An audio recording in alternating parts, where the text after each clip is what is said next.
আসসালামু আলাইকুম। পরম করুণাময় আল্লাহ তাআলার মেহেরবানিতে এসে আরম্ভ করতেছি।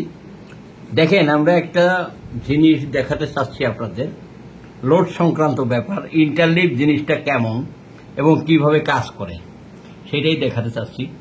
এখন আমার ব্যাটারি চার্জ হচ্ছে, ব্যাটারি চার্জ অবস্থায় আমার সোলার চার্জ আছে 10, গেইন আছে 12। গেইন 12 আছে কেন? আমার ইনভার্টারটা অন আছে এই কারণে। তো এখন আমার যেহেতু সোলার চার্জ 10 আছে, আমি এখন ইনভার্টারটা অন অবস্থায় লোড দিয়ে দেখেন কি হয়। আমি একটা লোড দিলাম, ছোট্ট একটা লোড, দেখেন গেইনটা বাড়ছে।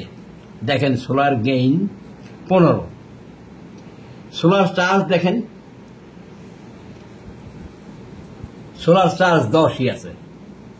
তো ইন্টারলিভের ব্যাপারটা হলো যে আপনি চার্জিং যেটা সেটিংস করবেন ওইটাই থাকবে, আপনার ওটা বাড়বে কমবে না। আপনি যদি লোড বন্ধ করে দিই, আমি এখন লোড বন্ধ করে দিলেই দেখবেন যে সোলার গেইনটা আবার কমে আসে। ওই দেখেন সোলার গেইন 12তে চলে আসছে।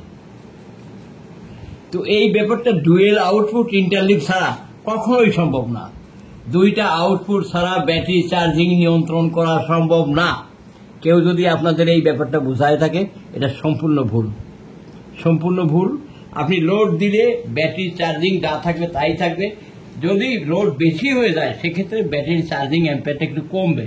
এই যে আমি আবার লোড দিই, 100 ওয়াট লোড দিছি, দেখেন এখন আমার সোলার গেইন 19 হয়েছে। ক্লিয়ারলি এটা দেখাও, সোলার গেইন 20 দেখেন, কিন্তু চার্জটা কত আছে দেখেন,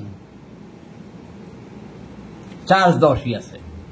আমি এখন লোড কমায় দেবো, একদম 0 করে দেবো। আবার লোড কমায় দিছি, দেখেন সোলার চার্জ 10, সোলার গেইন 12। এটাই ইন্টারলিভ। আপনি যদি সোলারে সম্পূর্ণ নিয়ে যে ব্যাটারি যদি কম অ্যাম্পিয়ারে চার্জ হয়, আপনি লোড বন্ধ করে দিলে দেখাবেন যে ব্যাটারি লিমিটেড চার্জ, যেটা সেটিংস ভ্যালু সেই ভ্যালুতেই আছে। আদারওয়াইজ ওটা চার্জিং এর ক্ষেত্রে যে ব্যাটারি নষ্ট হওয়ার যে ব্যাপারটা, এটা থাকবেই। এটা কেউ ভিডিওতে যদি কখনো দেখায়, তাকে বলবেন যে আপনি লোড বন্ধ করে দেখি এখন ব্যাটারি চার্জ অ্যাম্পিয়ার কত, তাহলে আপনি বুঝতে পারবেন যে এটা ইন্টারলিভ প্রপারলি কাজ করতেছে কিনা।